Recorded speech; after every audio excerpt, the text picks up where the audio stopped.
Oh gitu? Iya. Jadi saking polosnya ibu. Tapi apa yang mau saya katakan? Ibu itu seperti apapun, walaupun disakiti, tapi tetap memberikan doa untuk anak-anaknya. Jadi ini doa yang paling mujarab. Maka dalam kitab Amsal dikatakan, bila engkau ingin sejahtera hidupmu, apa yang harus kamu lakukan? Hormati orang tuamu. Bahkan di dalam 10 perintah Allah pun dikatakan demikian. Hormati orang tuamu. Berapa di sini yang sudah lama tidak pernah mendoakan orang tuanya yang sudah meninggal? Berapa di sini yang tidak menyapa lagi orang tua? Ah, repot, Romo. Selalu campur tangan. Siapa yang paling dimusuhi oleh keluarga-keluarga muda kalau bukan mertua? Maka pernah seorang bapak ibu berkata, Romo tahu tidak, pasangan yang paling bahagia adalah Adam dan Hawa. Kenapa? Karena mereka tidak punya mertua. Comel, Romo. Jangan tepuk tangan, dosa itu.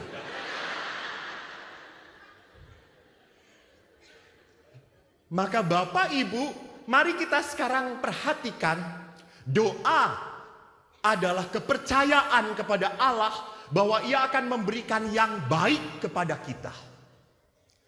Sekarang kita lihat Katekismus Gereja Katolik. Nomor 2559 mengatakan apa? Doa adalah mengangkat jiwa kepada Tuhan atau suatu permohonan kepada Tuhan demi hal-hal yang baik.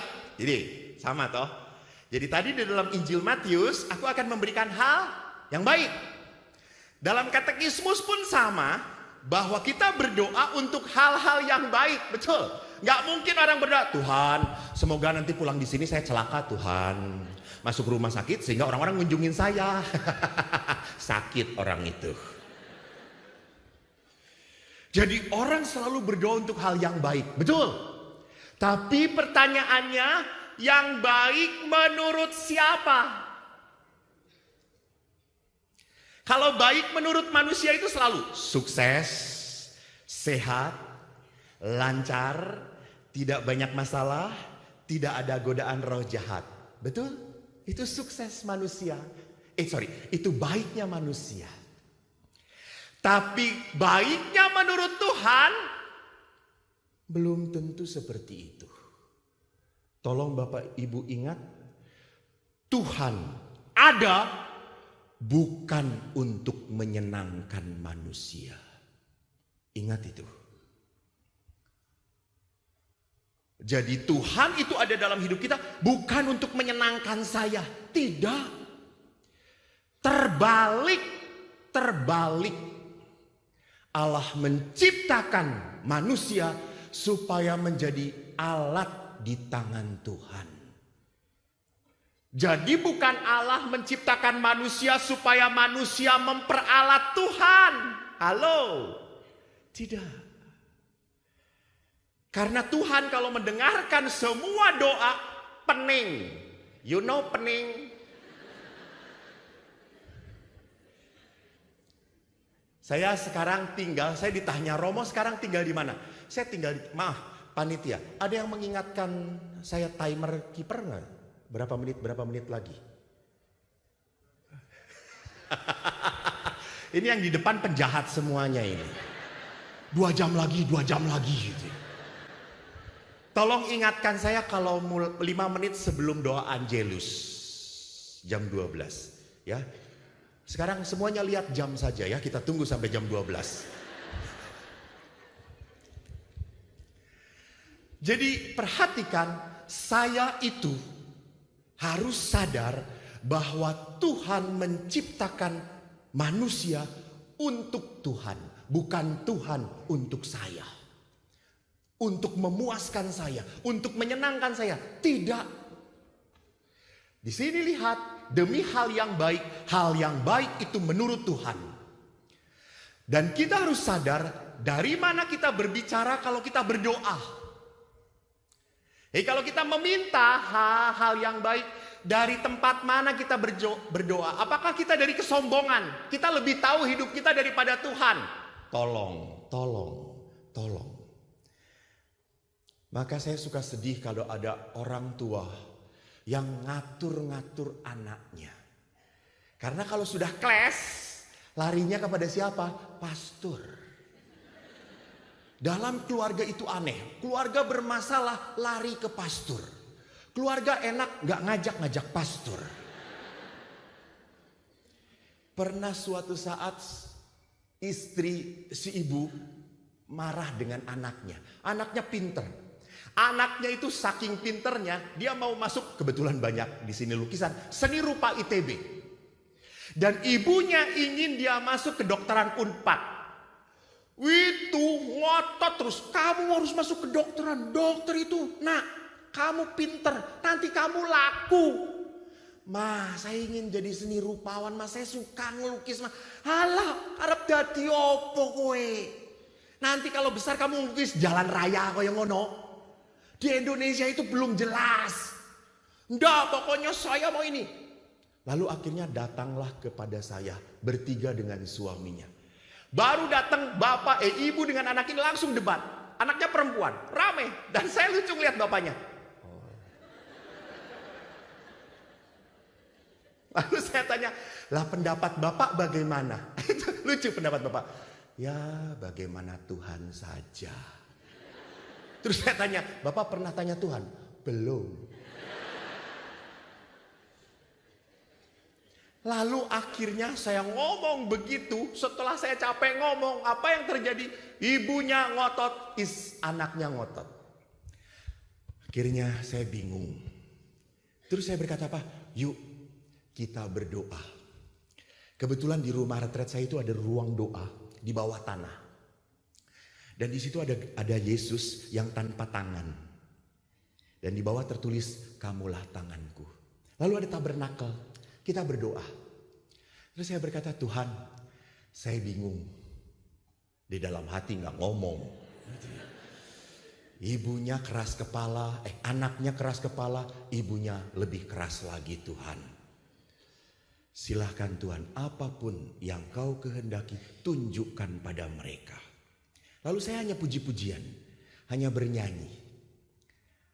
Sampai akhirnya satu titik saya berkata, lembutkan hati mereka Tuhan. Setelah selesai doa, kurang lebih 1/4 jam, tidak lama. Setelah itu, saya sukacita karena wajah ibunya mulai tersenyum. Wajah anaknya mulai tersenyum. Wah, mantap ya. Tuhan memang dahsyat, you know. Lalu kita duduk lagi. Bagaimana? Nah, Romo, setelah saya berdoa, Romo, si anaknya. Saya nanti kalau lulus SMA tetap mau masuk seni rupa ITB, Romo. Senyum saya yang tadinya lebar turun sedikit. Lalu saya pada ibu. Ibu, bagaimana dengan ibu, Bu? Ibu sudah mendengar tadi dari doa anak dan anak langsung ngomong begini. Ibu bagaimana? Romo, setelah saya berdoa dan merenungkan diri saya, merenungkan anak saya mengikuti kehendak Tuhan. Saya ingin anak saya menjadi dokter, Romo.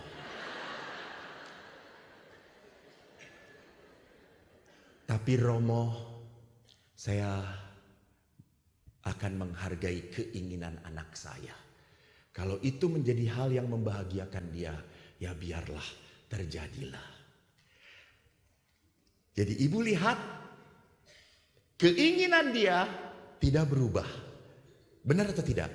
Keinginan dia, tapi hati dia sudah mulai lembut. Itu yang penting. Keinginan saya itu tidak memberikan sesi di sini. Keinginan saya ke Surabaya ini rekreasi. Saya ke Surabaya dari tanggal 12 sampai 15 ini memberi 4 sesi. Apa ndak mencret aku ini? Semua berpikir saya ini hebat. Aku ki sopo, wong ireng ini jen. Peteng nih gitu ya. Saya tidak bisa apa-apa. Dan orang setelah ini banyak yang ngajak saya, Romo makan, Romo makan. Enak aja saya datang, bukan untuk sukacita di sini tahu.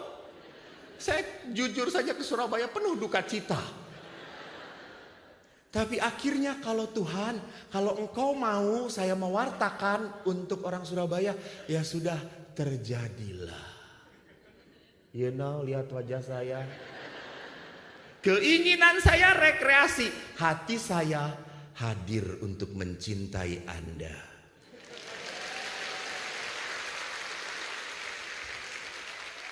Anda senang, saya tetap stres. Jadi perhatikan di sini bahwa doa itu bukan dari kesombongan, tetapi doa itu harus dari sikap kerendahan hati.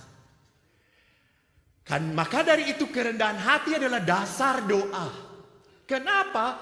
Karena kita tidak tahu sebenarnya apa sih yang harus kita doakan. Jangan-jangan salah. Jangan-jangan pada saat saya minta ini malah mencelakakan dia. Saya minta itu malah membuat dia menderita. Jadi perhatikan, kita itu hanya taunya sebatas pemikiran kita. Dan pikiran kita tuh pendek. Sedangkan Tuhan Allah memikirkan semesta. Tidak hanya ibu yang dipikirkan, tapi Tuhan juga memikirkan suami ibu. Tuhan pun memikirkan anak-anak ibu. Dan Tuhan pun memikirkan masa depan ibu. Keselamatan ibu. Jadi doa kita seringkalinya untuk diri sendiri.